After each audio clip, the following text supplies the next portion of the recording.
अगर आपकी प्रॉपर्टी पे किसी ने जबरदस्ती कब्जा कर रखा है या आपकी प्रॉपर्टी मकान दुकान के सामने किसी ने जबरदस्ती अतिक्रमण कर रखा है या अपनी भैंस बांधी या कुछ भी ऐसा कर दिया है, आप चुटकियों में उसकी छुट्टी कर सकते हैं, लेकिन उसके लिए ये वीडियो आपको अंत तक देखना पड़ेगा। नमस्कार दोस्तों, मैं आपका अपना एडवोकेट गौरव सिंह आपका स्वागत करता हूं सीख ऑफिशियल शो लीगल ज्ञान में। दोस्तों, आप अपनी प्रॉपर्टी का कब्जा खाली कराने चाहते हैं तो बहुत लोग बाहुबली बनते हैं और आपके साथ मार पिटाई करना चाहते हैं। आपका खेत है और कुछ लोग क्या करेंगे, आपकी मेड़ कब्जा कर लेंगे या आपके घर के सामने बकरियां बांध देंगे या रास्ता ब्लॉक कर देंगे। सारी परेशानियों का चुटकियों में हल मिल जाएगा, बस इतना ही काम कर लीजिएगा। जिसमें सबसे पहले आता है, सबसे पहले आपको क्या करना है, आपकी जो भी प्रॉपर्टी कब्जा की गई है आपको सीधे एसडीएम के पास जाना है और 146 सब क्लॉज 6 में आपको एक प्रार्थना पत्र लिख देना है एसडीएम को, ये कहते हुए कि आप मेरा कब्जा खाली करवा दीजिए और इसके सारे संबंधित पेपर जो प्रॉपर्टी के हैं वो आपके पास है। उसके साथ साथ आपको क्या करना है, आपके संबंधित सीओ सर्किल ऑफिसर को भी एक प्रार्थना पत्र लिखना है, यही कहते हुए कि यहाँ पर आपकी जमीन है और इस पे अवैध कब्जा है इन व्यक्तियों द्वारा, इनको खाली करा दिया जाए। बस आपका काम हो जाएगा। इसी पत्र पे संज्ञान लेते हुए एसडीएम एक ऑर्डर कर देगा पुलिस को कि इनको इनका कब्जा दिला दिया जाए और पुलिस वाले उस प्रॉपर्टी पे जाएंगे और फोर्सफुली आपका कब्जा खाली करवा के आपको दिला दिया जाएगा। दोस्तों, अब मैं बात कर लेता हूं उनकी जिनकी खेत की मेड़ किसी ने कब्जा कर ली या प्रॉपर्टी के सामने गाय भैंस बांध दी है या घर के सामने कोई ऐसा काम कर रहा है उसका पड़ोसी जिससे आप परेशान हो रहे हैं, तो वो कब्जा भी मैं आपका खाली करवा सकता हूं। उसके लिए सिंपली आपको सिर्फ 3 चीजें करनी, जिसमें सबसे पहली चीज है कि आपको सबूत इकट्ठा कर लेने हैं। जैसे ही आपका पड़ोसी वो कार्य करने जाए या सड़क कब्जा करने जाए तो आप उसका वीडियो बना लीजिए या फोटो खींच लीजिए और अपने पास रख लीजिए। फिर आता है दूसरी चीज, आपको एक एसडीएम को आवेदन पत्र लिखना है, ये कहते हुए कि इस तरीके से ये व्यक्ति मुझे परेशान कर रहा है, मेरी जमीन पे कब्जा कर रहा है, और बस यही लिख के आपको दे देना है और उसके साथ ये एविडेंस आपको लगा देना है। जैसे ही आप ये एप्लीकेशन दे देंगे,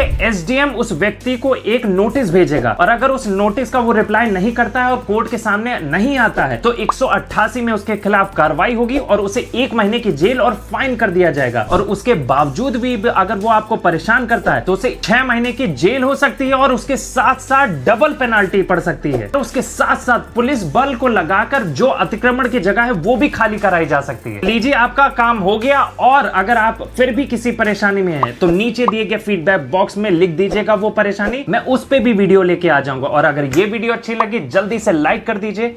धन्यवाद।